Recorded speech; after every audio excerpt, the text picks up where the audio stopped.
the execution is the key. You know, you can do all the planning and preparation you like, and that's what I want you to do. I want you to do all that. But if you don't go out there and do it on race day, that's what performing is. You do all this work and you spend all this money on getting to the race. And if you're traveling on flights and accommodation and food and paying for a coach and equipment, and you just want to actually perform on race day. And having all those things, the preparation and planning, will give you the opportunity to execute. If you understand everything about what we've talked about in the previous 45 minutes, that is going to get you to actually get the outcome you want. This podcast is brought to you by TriVelo Coaching, where we help triathletes and cyclists like you train smarter to race faster. I'm your host, Jordan Donnelly, and on my left is former Australian Ironman Champion and head coach of TriVelo Coaching, Gerard Donnelly. At stage 17 of the Tour de France, the stage was set between two monsters of the sport, Jonas Vingegaard and Tadej Pogacar, who was going to give the time trial performance of their life and put themselves in a winning position to win the Tour de France. And what happened on that day shocked everyone. I don't know any single person that predicted that kind of result, where Vingegaard put, I can't remember what the total time was, a minute and a half or 2 minutes into Tadej Pogacar and set himself up to win the Tour de France. It was an incredible performance. It blew everyone away. Just because those two are so much better than everyone else, how did he beat him by that much? It was such a shocking performance, and we were going to talk about the art of time trialing and how to be faster on a TT bike today and how Jonas Vingegaard did it. But first, we have a very exciting announcement to make. We are super excited to announce that this episode is proudly sponsored by Giant. If you've been a listener for a while, you'll know that we are proudly partnered with Giant in our TriVelo coaching business. We've been with them for a long time, but now they are official sponsors of this podcast. This is the first time we've opened up sponsorship to the podcast, as we are very particular about who we work with. But the Giant family are not just about bikes. They are about being a community and looking after each other, and that is what we really align with. Plus, if we don't say so ourselves, they are the fastest bikes in the business. If you look at the current Ironman and 70.3 world champs in Christian Blumenfeld and Gustav Eden, the Norwegian hype train, they ride Giants. They've got the KDX wheels, the fastest wheels in the business. The men's and women's Australian cycling teams, Jayco Alula, are sponsored by Giant and Live. We've seen former world champions ride Trinities to win the world champs in time trialing, and Tom Dumoulin. And for us, majority of TriVelo athletes ride a Trinity, and if we don't say so ourselves, they do pretty well on them, with many age group national titles to our TriVelo name. So we just really want to welcome Giant Australia to the podcast. But Dad, let's get into the episode. Welcome back for another one. We'll start with, what are you grateful for? Yeah, look, just on the announcement with Giant being a co-partner with us, I'm pretty excited. I've had a relationship with Giant Australia for 12 years now, and I'm super happy that we can call them an official partner on the podcast, and look forward to a really exciting future. And yes, we are biased towards Giant. I have no bones about that. You know, I've been riding the bike for over 12 years now, and it's been one of the joys that I've had. I'm sure there's fantastic bikes out there, but I'm pretty happy with what it's been able to do for me, and not only the equipment, but the actual way that the Giant group in Australia, and probably worldwide, but I can't speak for that, but I can only speak for it in Australia, how well they look after their customers and care about their customers, and it is a family, and that's the ethos that the head man at Giant he professes that attitude, and it trickles down through all the stores, and you really feel like you're a special person when you go in there. So, yeah, look, we don't take this lightly, and this is a great opportunity that we're really grateful for. Yeah, my gratitude is finally being able to ride outdoors after 12 long weeks for me. 6 weeks of no training and 4 weeks of starting to train a little bit, and then 2 weeks of actually starting to ride with a bit more than zone 1 to zone 2 and zone 3 a little bit. But on Sunday we had just a local time trial event that we put on regularly over the years. We use the same course every time. We've probably done this event 20 times, 25 times over the last 2 or 3 years. And it was great to go and meet up with the guys and girls and ride my bike outside. And I just can't imagine how much longer I could have stayed indoors. 12 weeks was long enough, and we did that during COVID. We had 12 weeks of lockdown. It was a very similar experience, and to finally go outdoors, I felt almost released, and I was a little bit wobbly on the bike, I must admit, because the stationary trainer, you don't have to worry about that. So it was really good just to feel the wind in my face and have a smile and say hello to the group. So that's my gratitude for this time. I love that. My one, it's a little bit of a long-winded story, but I'll try and keep it short. I just know that there is a lot of negativity online. When you're looking at social media, people can be very unfiltered because they can remain anonymous, and you can see a lot of the dark side of the internet. And there's a guy I really like. I really follow his podcast and a lot of his posts, and he decided to take himself off Twitter. And everyone that quits social media will tell you how much it benefits them. But one of the specific points he made about how much it shocked him being off Twitter was how much he looked at the world differently. When he was on Twitter, he realized that he just felt like there was a lot of negative people out there and a lot of negative things happening. And then when he went off Twitter and he kind of spent more time outside talking to people, he found that in real life, most people are pretty nice, and no one's just going to yell an abusive hate tweet at you or hate message at you. And he said it was so simple. It's such a simple thing, but he was kind of shocked by it. And for me, I just was thinking about a lot of people around when you're out in the real world, how much people around you are always willing to help, and you just see so many acts of kindness or just little gestures. And specifically for us, I think recently we were just talking off air about how much people around us right now are had just been doing some specific things to help us in small ways. And there's so many people who, if they listen to this podcast, will know who we're talking about. But we're just really grateful for people who are looking out, asking us, can they do anything to help? What do you need?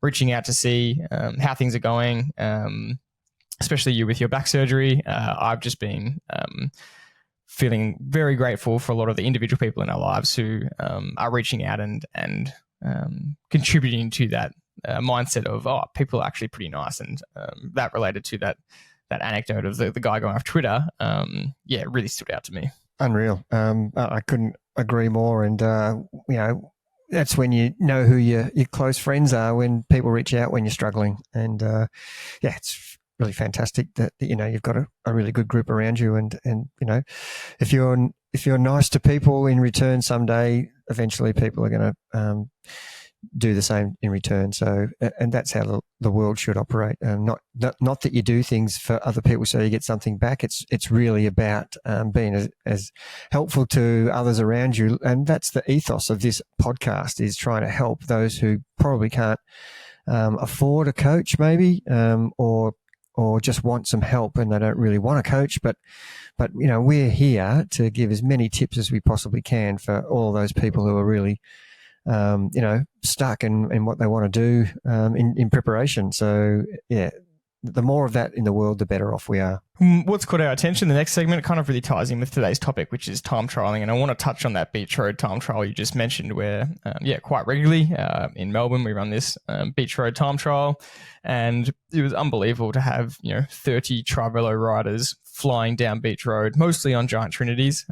And to see everyone prepare like it's a proper race, to prepare as well as they can to practice their execution, and to see everyone dialed in and just flying up and down the road, passing groups of riders on their TT bikes. Our best rider was riding at 45 kilometers an hour for a 25-minute TT. It was just absolutely exceptional.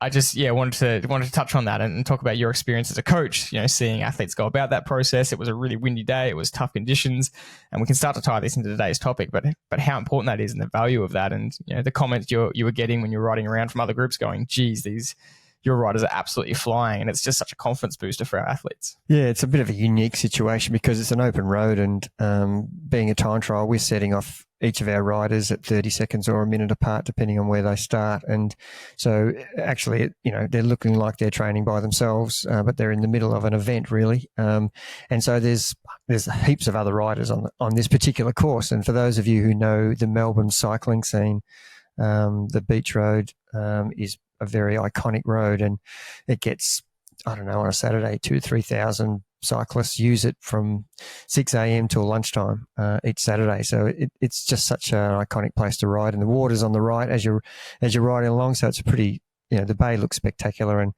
it is a great place to ride. And some of the things that I wasn't in the race. I was just actually doing a bit of coaching and cheering the guys girls as they were riding past me. And I had some of the other riders who were just doing their training session for the day, just continually making comments to me about how fast are these guys riding. They're going past us and giving us windburn. It's they're tootling along at, anything between 30 and 35 k's an hour, and there's guys going past them at 40 to 45 k's an hour. It's a big difference in time, and that's the fun of time trialing, is getting in that position and just riding your bike fast.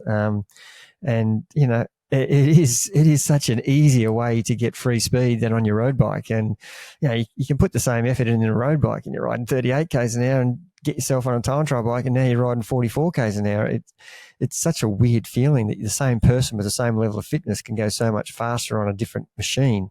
So we're really, really dialing themselves in, and it's really good. I've got all sorts of levels. We've got people who are riding at 28 k's an hour. We've got people who are riding at 45 k's an hour, and everybody's planning and trying to improve themselves each time they do this course. It's the same course, start and finish place is always the same, but the wind is the conditions, and the heat and the cold always are varying, because we do it all year round. We do this event.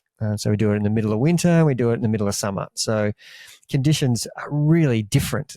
This week we had a block northerly for the way out, and normally it's a southwesterly on this course. So all of a sudden people are trying to, do the same course, but ride different conditions and ride their power according to the conditions, and it's very tricky. And that's the art of time trialing, and kind of that's what this podcast tonight is about. How do you get faster on a time trial bike, and understanding the conditions is one of those things that that we want to talk about in this podcast. Yeah, and we might even just launch straight into it. We do have 5 pretty key points to talk about, but I want to use this example because it really highlights a great example of tough conditions to ride in. And it has to be said that, as you said, because it's not a closed event, it's just the open road. It's funny when you turn up to this, because you're also hoping for a bit of luck, because there's only 3 or 4, I think, pedestrian lights along the way. But if you get one, you have to stop, obviously, because it's a red light, and your time kind of goes down, because you lose that 30 seconds of slowing down and speeding up again. And so we actually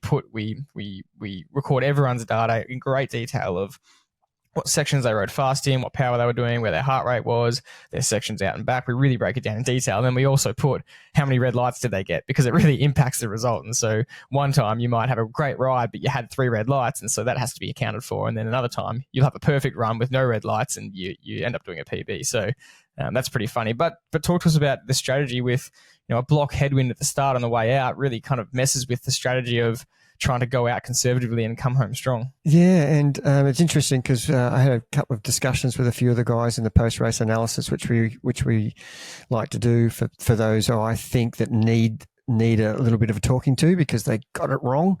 But we all know, or maybe we don't all know, and this is why we're going to give this information. When you're on your bike as a time trialist, whether you're in an individual time trial or whether you're a triathlete in the middle of a triathlon, you are supposed to be riding by yourself. And so the thing that you should concentrate on are what are the conditions in terms of wind and temperature? What are the course terrain gradients look like? And then what's your actual data, power, heart rate, cadence, speed. So there's quite a lot of things that you should be concentrating on.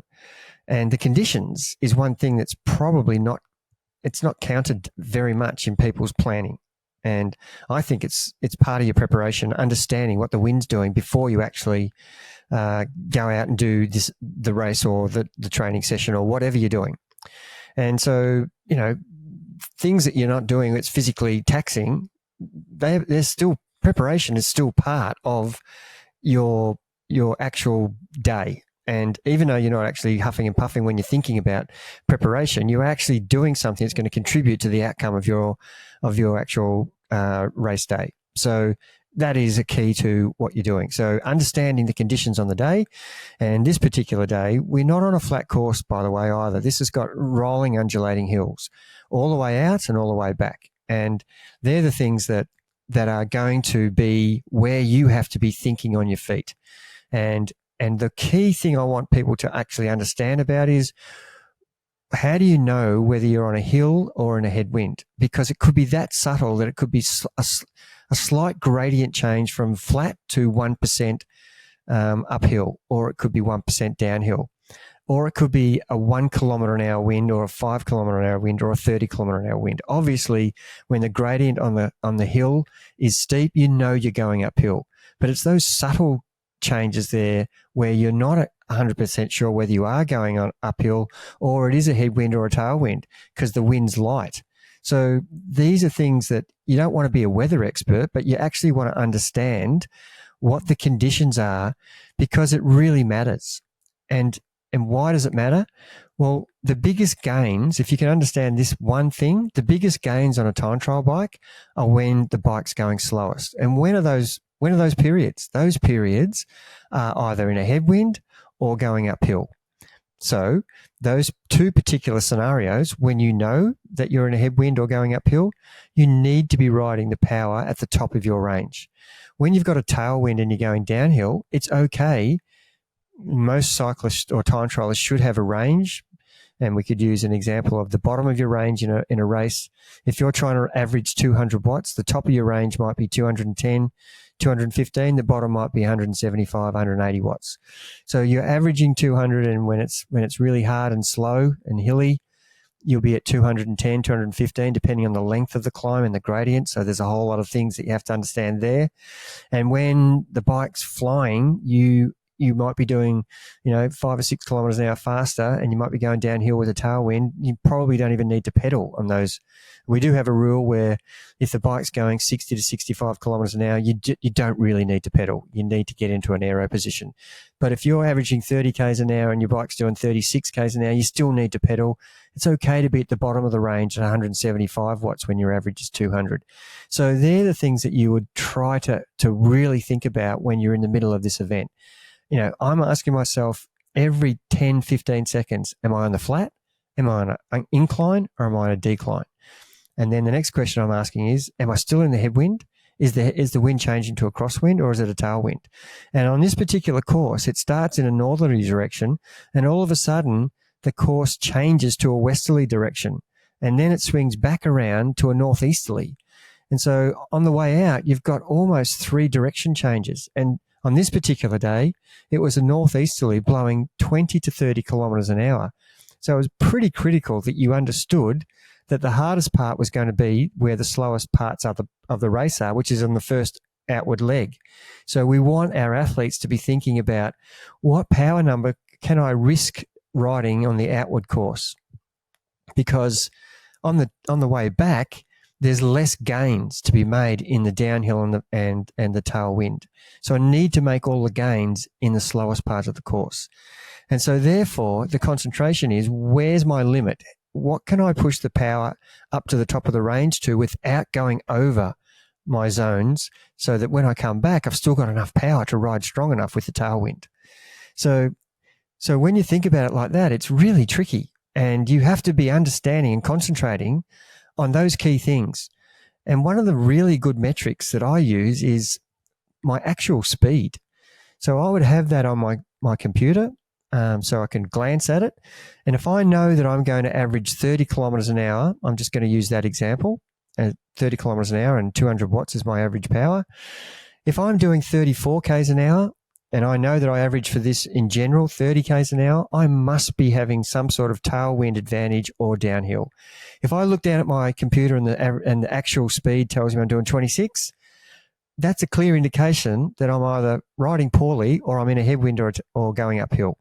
So these are the times where I go, right, I need to be at the top of my power range instantly when I see my bike speed slowing down.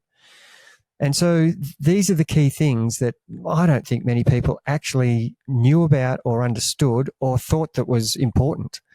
And these bits of information will determine what power you ride at.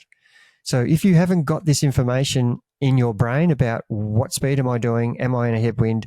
Am I a tailwind? Am I uphill or downhill? Or am I on the flat where I should be riding my 200 at 30 k's an hour? Then you can't make good decisions about what power number to push. And once you understand that basic concept, time trialing becomes such a simple thing. And I sounded like in the last 5 minutes it was very complicated, but if you break it down, understanding what your actual speed is at any given moment, not because you're trying to see how fast you're going, but to try and see what's happening with your bike. Is it slowing down or is it speeding up? Because where the bike goes slowest, they're the biggest gains, remember.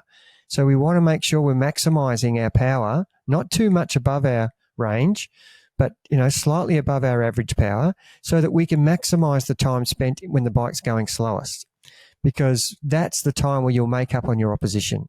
And we all know the fair weather rider who gets a tailwind and maxes out on the tailwind, and he might gain 10 seconds over 10k because he's absolutely drilling it.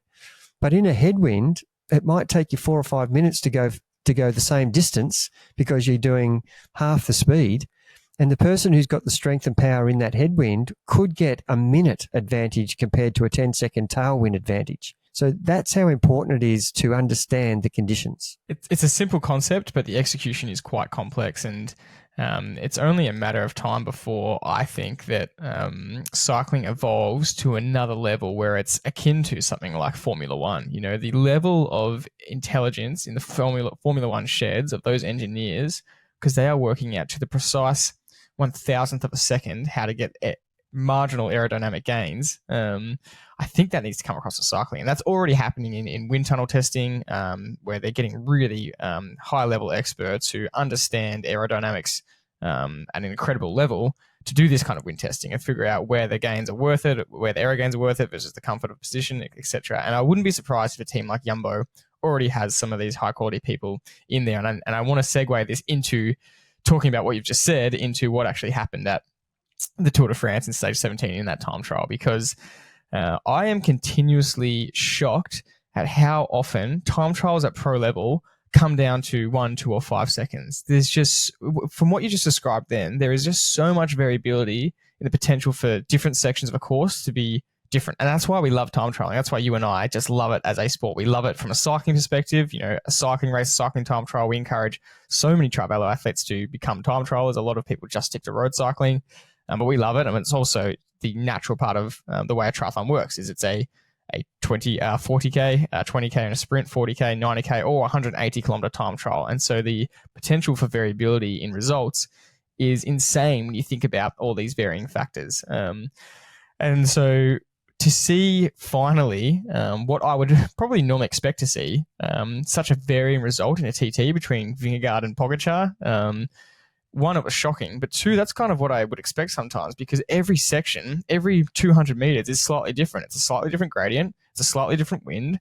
You come into a corner slightly different. So there's so much potential for time gain and time loss. And I wish that we could sit down with both sets of data, look at every single section, look at what power they averaged, their cadence, look at their position in those sections, and compare where the times were gained and lost for those two performances, because it was clear that Vingegaard was able to make gains so often on Pogacar and ended up just absolutely destroying him. And when time trials come down to 1, 2, or 5 seconds, you don't know whether that was because someone gained 10 seconds once in one section and then lost 10 seconds in another. Like, it's just, there's so many variables to see. And that's why, as we said, to execute this as well as possible, the absolute gold standard would to be have a really highly intelligent engineer with you to look at every single segment and be able to tell you this is the exact power you need to ride in this section according to your position, according to the wind, etc. But that might come into cycling in the future. But for us age groupers, that's not going to happen. So what do we have to use? Well, that's our experience. That's exactly what you're just talking about. In it's almost you're just going out, you're having to do it off your own kind of experience, wisdom, knowing your own numbers, seeing how you feel, and doing the best you can, because you're not going to get it perfect. And that's where this practice comes in. So there's a lot here, but let's break down Vingegaard and Pogacar. And I think the ABC did a really good analysis of it. They showed maybe 4 or 5 key sections of the course, and they just showed the video analysis of Pogacar and Vingegaard getting to that same section. And you could see how much harder either Vingegaard was hitting the corner, the top of the line he was taking, and in 50-meter stretches, he was putting 5 to 10 meters, 1 to 2 seconds, or 3 or 4 seconds into Pogacar. If you look at over a 30-minute time trial, how many of those sections there are, it's quite easy to see how if he gains 1, 2, or 3 seconds 30 times, suddenly there's 60 to 90 seconds gained. And so when people are shocked by it, I'm actually not, because when he's hitting those segments like that and winning every single time, that's how I see that he won the Tour de France. Yeah, it's a great summary. And even at the age group level, I can give that example when I was doing a post-race analysis and I was comparing some of the good riders. When I was talking to one particular rider, I was comparing segments, individual. I was breaking up segments of that 25-minute time trial and showing him what his power was in particular segments and what the good cyclist who beat him by 3 minutes was doing in comparison to what he was doing. And not only what you just spoke about there, and I want to come back to that if you can remind me after I've given this little bit of information, he was riding so much above his upper level, like 100 watts above his upper level, and gassing himself so much that when he came to the downhill, he could barely ride because he had to recover. And I showed him what the even cyclist was doing, who beat him by 3 minutes. He was staying in his range and riding at the top of his range. And when he got over the crest of the hill, he kept the pressure on and was gaining. If we had to have them side by side, he would have put 20 or 30 meters into him from the top of the hill by the time they got to the down bottom of the hill on the other side. Yet on the way up, he probably put, the other way around, he probably lost 5 or 6 meters because the guy was riding so hard, he was riding way above his level. And that can muck your whole ride up if you're, if I went into that ride riding like that and then I went into the ride riding the other way with the same level of fitness, I would get 2 completely different outcomes. And that's the point that I want to get across to everybody. Go into a race with the same level of fitness, execute one way compared to another way, and you'll get a different result, even though you've got the same level of fitness. And I think what Pogacar and Vingegaard, that example was just exactly what I've been telling people for years about every second counts. And that concept of 17 corners, if you can get 1 second or 4 meters, that's the difference between 35 seconds and 70 seconds or 12 seconds. So they all make a difference in the end result, and they all add up. And that's what time trialing is. Small segments of decision making about what you're doing to get you the end result, and not worrying about what time I'm going to do or what average speed I'm going to do at the end of the event. Do it in the race. Think about that. Concentrate. I always say concentrate as much as you can, because you should be that exhausted from thinking about what you're doing as you are physically exhausted from the effort you're putting in. And that was a great example for the world to see how Pogacar was losing 1 and 2 seconds here and there because he was less aggressive. His lines were worse, as you said. And then all of a sudden, he's got race radio telling him after that first initial segment, he's 25 seconds down. So what does a normal human being do when they've been told they're losing? They start changing their plan and they start riding harder. So, and they basically try to get that back as soon as they can. So he's going to ride above himself now, which is going to have a flow-on effect down the track further when he gets to the hard part. He's now going to be getting to the bit that counts, which is what we said earlier, the slowest part of the course was the hill. And Vingegaard put another 40 seconds into him on the hill because Pogacar, between getting told that he'd lost 20, 30 seconds, rode above his level, got to the hill, exhausted, couldn't ride properly because he'd gassed himself. And all of a sudden, Vingegaard's, putting time into him because he's riding hard where it should be, and he's getting in his ear saying, you're 20, 30 seconds up, and he's sticking to his plan. And then the third thing that happened was the cars got separated in, how you've got follow cars. Vingegaard got a glimpse of Pogacar up the road. So that's another piece of incentive. So all these things combined will add up to 5 seconds here, 5 seconds there. Riding too hard, you're going to end up not riding hard where you should be. So you end up with this terrible outcome because of the start of the ride not riding the right lines. And don't forget the 15 or 20 second bike changeover that Pogacar had. I just feel like, yeah, that was a big mistake, and just because it worked last time for Pogacar, I think they really got that wrong, and everyone kept saying, "Oh, that wasn't the reason you lost." But the explanation you just gave then was the entire reason. It's never just one thing, as you always say, and what we talked about just then, it shows clearly how someone like Vingegaard can beat the next best rider in the world by a minute and a half or 2 minutes if they get all these things right, and that rider on the day seems to get all these things wrong, and Pogacar was tired. He didn't have the legs. He came into the tour with a bit more like a preparation. Vingegaard looked like he just mentally really wanted it. He was just so aggressive, whereas Pogacar just wasn't his day, combined with taking every corner better than Pogacar, combined with, riding each segment better, combined with not changing his bike, all these things. It just seems obvious that he could, of course, that would make sense to be in by a minute, half or 2 minutes. And that's why my original point of I'm shocked when they come in within 5 seconds of each other is pretty funny, because I guarantee they didn't ride the entire thing exactly the same. I guarantee that different segments, someone's pulling away from the other person by 10 or 15 meters, and then they're coming back in different segments. If you were able to put a hologram of them side by side for the entire course, it would be really cool to see, but they're definitely not riding the whole thing the same. And so, look, what we've spoken about it seems quite complicated, but the good thing for the age grouper. Just on that point, George, before we move on, what you said is so exact. It's never one thing. And you and I spoke about this in March. Pogacar was unbeatable at the classics. He was just a level above. And, he won Flanders. He won just about every race he went into. Almost won all three of the Ardennes classics. Yeah. He was just in brilliant form. And you and I spoke about it on the podcast at the time.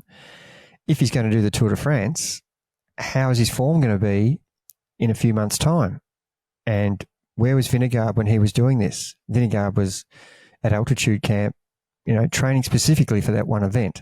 And I think my opinion is that it's a good cyclist who can ride well everywhere. It's a brilliant cyclist who can win everything at any point, but there aren't too many of those. And Pogacar kind of proved that point, that I know he broke his wrist, so he missed a bit of training, but that's another aspect that he had to look at coming into the Tour.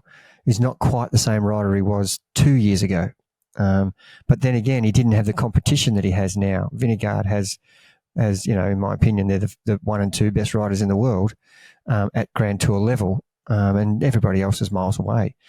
So it only takes a few things to go wrong and not have the right preparation, and you can't hold form for that long a period for one person to get the upper hand. And boy, the floodgates opened, didn't he? When he put that time into him, and then the next day the same thing happened when he basically couldn't climb. You could see the strength of Vingegaard's preparation and the lack of preparation with the broken wrist, and spending so much time at the classics and not doing that specific Tour de France preparation. And they're the things that accumulate, and people would forget all that. But that's why I'm reminding everybody, these are the things that as an everyday cyclist or triathlete, we have to take into consideration what we did 6 months ago, what we did a year ago, what we did 3 months ago, and what we did in the last 4 weeks. And that will determine everything about how we're going to time trial. And they're the points we want to get onto in the next sort of segment we're up to. Yeah, the word among the cycling community was that Jumbo were relentless in their pursuit of nailing that time trial. That was one of their main focuses, and that could be right. That's where Pog was maybe focused on the classics. And of course, he wants to win some great races, and Vingegaard was time trialing the house down. And one of the cyclists, I think it was Morkov, has come out and said that he went on a recon ride on the time trial course, and the same day Vingegaard happened to be there. And I guarantee that wasn't the only day he was there, but he said he saw him do the same corner 5 or 6 times, cycling through it as hard as he could, riding back around, cycling through it as hard as he could. And you imagine if he was doing that for every corner, that's why he's winning every corner. And so the confidence you gain from that, isn't it, is, when it comes to the real thing, you've done the preparation and you can attack with confidence, and that's how you get seconds. you could see it when there was some clips of them going side by side around a corners, which is what the SBS put up. I can't remember if I said ABC or SBS before, but I meant SBS. That's funny. You could see how wide Vingegaard was willing to go. His clip was almost hitting the edge of the road on the left-hand side before he pulled in right, whereas Pogacar was probably a metre inside him, therefore taking the corner slightly slower, therefore coming out slightly slower, and that's where the time gains were being made. So, yeah, talking to the age grouper, the whole point of this is how to 5 ways to get faster at a TT bike. We're just kind of nailing a lot of them here, but it doesn't have to be this complicated. For a lot of us, it can be simple. We're looking for the absolute top of the world-class gains here in this kind of conversation so far, but for the standard person, there's some simple things that you can do really well to go a lot faster. And the first is what we've just been talking about, and that is the course recon. And, we have this out from our own nationals experience. Our riders do so well at nationals because we commit so much to going and reconning the course and practicing it and getting around these corners and finding the sections where you can go better. And I think that just has to be said that before you look at anything else, the course recon is just a really important thing to have in your mind to make sure you put into your checklist of preparation. Yes, and oftentimes it just gets dismissed and it's an afterthought.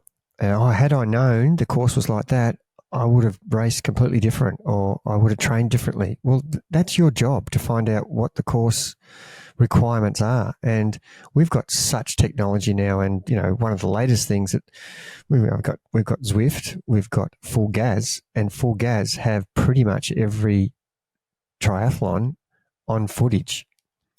And so, people say, how am I going to do a recon when I'm going to a race in Hawaii or Nice or wherever, Boulder or Perth? How do I do that? Well, that's how you do it. I remember training our guys to the individual time trial at the Australian national titles last year at Wollongong. We all got on Full Gas and the course was there and we had ridden it, 20 times in training. Not as a time trial race, but in doing our Reco and doing our Zone 2, we're just riding the course. So when the guys got to Wollongong time trial course, they knew every up and down, every hill, every corner. And, they had never been to the course, but they were so well drilled. And I did the same with a lot of the guys who went to Hawaii, get them to ride a lot of the training sessions on the Full Gas app. Just pick sections and do your training session on that part of the course so you know what it feels like. And that, if you can do a recon and the race you're doing is close by where you live, then you go physically and check the course out. I was just talking to one of our guys on the phone today, and there's a race up in the country, and our nationals are coming up in September, our national time trial road race and criterium. And on the way home from this race, he's going to deviate a couple of 100 kilometres to check out the national road time trial course. This particular guy has won 4 time trial national titles, and that's why, because he does things like that where no one else does it, and people just keep saying, "Oh wow, what a great job he's doing." Well, they don't see all the things that he is actually doing that are the 1%ers, and that is one of them. The next point, we've spoken about this a lot, but it's position. And we're not going to go into how to fix your position on here because it's quite a complex topic, but it is something that you really want to work on because it's the position that you're in and the aero gains you can have for the entirety of your time trial, whether it's 20 minutes or 4.5 hours or 5.5 hours in a 180 kilometer course. So getting the balance right between aerodynamics and comfort is just really key to getting yourself faster but comfortable. Yeah, interesting. Being comfortable as compared to being fast, you need a combination of both. And being fast and being completely uncomfortable is unsustainable in an Ironman. You might get away with it in a sprint where it's 20K, but you're still going to compromise the run by being uncomfortable on the ride. So there is a period where you've got to get your position as aerodynamic as you possibly can, and that's being narrow at the front and getting your head out of the way. They're the 2 key things that are the problem. Broad shoulders and a big head sticking up. We need to get those 2 things better. You do that and you're getting free speed straight away. Change those 2 things and you're getting free speed. But you also need to be in an angle where you can push good power. So no good being beautifully aerodynamic, flat back, right down the bars, and you can't push the power because the angle between your hip and your legs is not good enough for you to actually push the power. So So we need to think of those things and get that right. And that's worth investing in my opinion. And Lucy Charles Barkley just put out a great video, one of the world's best female triathletes, where she was doing some pretty advanced wind tunnel testing with Red Bull, and they go test frequently, and they were trying to get any more marginal gains they could. And she's got quite broad shoulders coming from such a strong swing background, and they just found that because of her shoulder width, as she was explaining in the video, they had her as low as possible. They had her head down as far as possible. And they could go further, and they did keep going further, centimeter by centimeter, but it just got more and more uncomfortable for her. And then they found that even if they went down a little bit more, the gains were so minimal, but the uncomfort was so maximal. They just decided it was well not worth it. They basically got her in as aero position as they can for the maximal comfort. And I just think that's a really good example. And also, George, the position is one thing, but practicing the position. So it's great to get yourself in at the good position that's fast, and you should be experimenting. Once you've got your bike fit, you should be experimenting with your body positioning. So the bike fit is important, where the handlebar heights are, and your extension and your seat, and the angles that you've got. But your body is as important in this positioning as the actual bike fit. So you can do something about that without actually paying for it. Just put your head down and bring your shoulders in. And we've had a lot of examples, including both you and I, but many other athletes, where you go and get your bike fit, it's very uncomfortable, and you have to be willing to take a bit of a gamble and trust the process and go. So often you'll do an FTP test after that first bike fit, and suddenly you're 20 watts lower than what you could push before, and it is demoralizing. And then it takes 6 to 8 weeks of tough training where the sessions feel so crap and you're pushing not the power that you like for your muscles just to get used to that new position, just that slightly new angle. It's just for your muscles to adapt a little bit. But then we've had so many examples of 8 to 12 or 16 weeks later, riders just absolutely flying, pushing their better power ever. Plus they're going so much faster because their position is better. So yeah, that has to be taken into account. That's what you're talking about with training specificity. You need to get your body used to training like that. Yeah, the more time in training you can spend in that position, and look, you can do things incrementally. So if you're feeling uncomfortable right away, do your warm up with it not in the position. Do your warm up with your hands on the bars. Then spend 1 minute in that position. Then spend the next 5 minutes back on the bars, and just slowly add more time into the position. This is really easy indoor on the trainer. You can also do this on a local velodrome where there's no traffic. But when you get onto the main road, people are actually uncomfortable sometimes in that position and haven't got the experience to balance the bike properly. So it is important that you actually practice, not just in the time trial sessions, but in recovery sessions and all sessions. Get used to riding that position as many times as you can. And it has to be said that, we've spoken about a few pretty specific things so far, but I guess none of this matters unless you are doing the training, unless you're doing the training consistently and doing the right training. And that's probably the next point of how to go faster is you need to be training on the time trial bike, and you need to be doing a specific type of training sessions that are going to get you faster on race day. Yeah, well, in my opinion, this is the key. If you don't have the program to get you faster on the TT bike, the position, the course recon, everything else that comes along with getting those 1%ers, if you don't actually do the training in the time trial position, in the zones you're supposed to be doing, then you're not. I've already had experience in people who did the race on Sunday. Some riders hadn't been in their time trial bike for weeks, and they just could not push the power that they expected to because they haven't been practicing.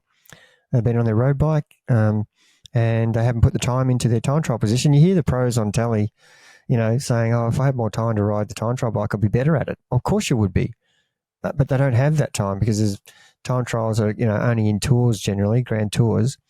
But as a triathlete or as a time trialist, as a cyclist, you need to be spending time on the bike that you're going to race on. And I'll also have the question, can I ride my road bike as a triathlete? And I say for sure, but at the end of the day, are you riding that road bike in the race? And if the answer is yes, well, sure, you need to be riding in training on that bike. But if you've got a time trial bike, you need to be training on it. And whether that's the endurance ride or your specific interval sessions, you need to be on the time trial bike. And that's probably the key, isn't it? We talk about what are the specific sessions you need to be doing. You need to be doing race-specific sessions. So sessions at the intensity of what the race is going to be, but also the sessions outside of that. And the one you just said is the endurance ride. People are so shocked often when we're getting triathletes or anyone that's just wanting to improve their time trialing, even just cyclists, to be doing their endurance ride on a time trial bike just to get them used to that position. Because if you can ride for 2 to 3 hours on a TT bike, and there's obviously going to be breaks in there, which happens out on the road naturally with traffic lights, or as you said before, you can just sit up to give yourself a bit of a rest.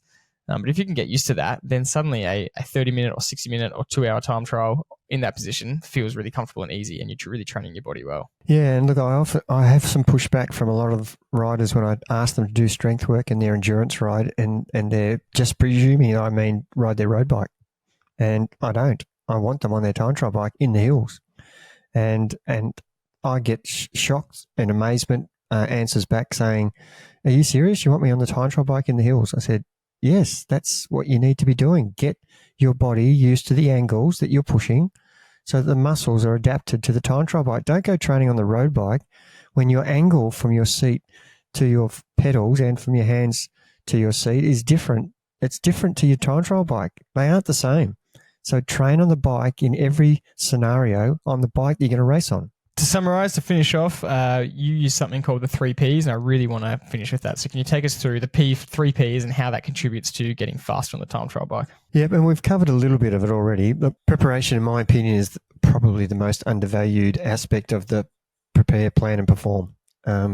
Everybody focuses on the performance, which is well and good, but the preparation, and I'm talking about preparation that's not in training, not on the bike, stuff you do that's off the bike, such as the leading up into your race where you should know what the course is, what the course requirements are, what the wind's doing, what your pre-week taper looks like, the numbers you should be riding at on race day, the numbers you should be riding into the headwind, the number you should try to ride in the tailwind. These are all the preparation things that have got nothing to do with you actually riding the bike, but they're going to give you the plan, which is the next step, so you can actually do something on race day. So we need to get all this preparation work in our mind right, and that looks 6 months out from the race, 3 months out, 1 week out, the night before, the morning of. They're all the preparation parts that are crucial to you getting the outcome you want. And what does the night before mean? Well, the night before means making sure you're getting the fueling you need. You're getting to bed at the right time. You've got your time to wake up. You've got your breakfast planned. You've got your warm-up planned. You know what you're going to do. You've got your boxes ticked with the equipment. You're not going to leave your pump at home or your shoes or your helmet. These are all the preparation things that seem so obvious, but if you don't do those things, then you're opening yourself to getting an outcome that's not ideal. So that's the number one thing. The second thing is then planning the actual race. And again, this is something that's not really part of the actual event. But if you don't plan what you're going to do, I had the example of one of the guys on Sunday after we did our race analysis. I said, what was your plan for your power yesterday? It didn't look like you had much idea of, you were at one point you were 100 watts above what your average power was for the whole ride. And at another point you were 70 watts below. And, he had to say, well, I didn't actually think about what power I was going to ride, where I was going to ride the power and what I was going to do on the hills or the tailwind or the headwind. And, it was almost an aha moment for him saying, well, what was the point of doing that without a plan? And had he gone in with a plan with the same fitness, as I said before, he would have got a different outcome. He would have got probably another 50 seconds better than he did. I guess once you've got the race plan, the execution is the most important part. And, to keep this really simple, we've gone through executing, most of this episode. But I think the fun part about it is it takes away the nerves for the race because you're just so focused on executing each section. And that's kind of the fun part. It is. And look, the execution is the key. You can do all the planning and preparation you like, and that's what I want you to do. I want you to do all that. But if you don't go out there and do it on race day, that's what performing is. You do all this work and you spend all this money on getting to the race, and if you're traveling on flights and accommodation and food and paying for a coach and equipment, and you just want to actually perform on race day.